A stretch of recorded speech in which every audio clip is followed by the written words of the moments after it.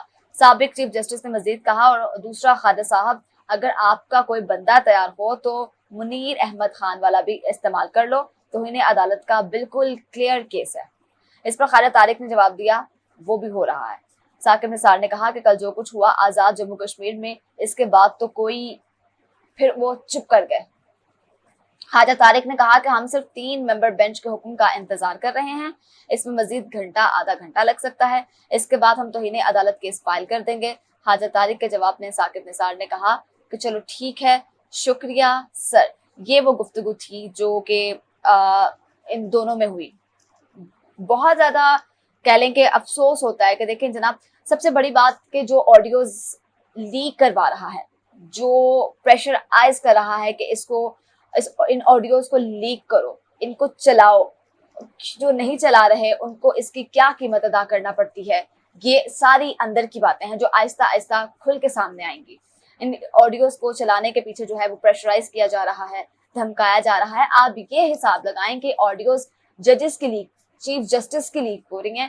اگر اس معاملے میں سپریم کورٹ بھی جو ہے وہ کچھ نہیں کر پا رہا تو پیچھے کیا رہ جاتا ہے. یعنی کہ سپریم کورٹ جو ہے وہ ان آڈیوز کو نہیں رکوا پا رہا, ان آڈیو لیکس کو نہیں رکوا پا رہا, تو اس کے پیچھے مزید جو ہے وہ کیا رہ جاتا ہے. بڑے افسوس کے ساتھ یہ کہنا پڑتا ہے جناب کہ پاکستان میں کس طرح سے معاملات چل رہے ہیں, کس طرح سے نہیں چل رہے, کون ہے آخر, کون ہے جو یہ سب کچھ کروانا چاہتا ہے, یا آخر کون ہے جس کو کیا مل رہا ہے یہ سب کروا کے. جس طرح سے ابھی 2 دن نہیں ہوئے تھے چیف جسٹس عمر عطا بندیال صاحبہ کی ساس کی مبینہ آڈیو لیک ہوئی, وہ بھی میں نے ڈسکس کیا آپ کے ساتھ کھلے لفظوں میں, جو بھی ان کی گفتگو ہوئی آپ کے ساتھ شیئر کیا, آپ نے خود بھی ملاحظہ کی. اسی طرح سے آج کی ویڈیو آڈیو بھی جو ہے وہ میں نے آپ کے ساتھ کھلے لفظوں میں شیئر کی ہے, آپ خود بھی جو ہے اس کو کلیئر سن سکتے ہیں. جناب اس پر جو پرویز رشید صاحب ہیں, مسلم لیگ نون کے رہنما ہیں, جناب سینئر رہنما ہیں اور سابق وفاقی وزیر بھی رہ چکے ہیں, انہوں نے کہا ہے کہ ثاقب نثار اپنے خلف کی غداری کے مرتکب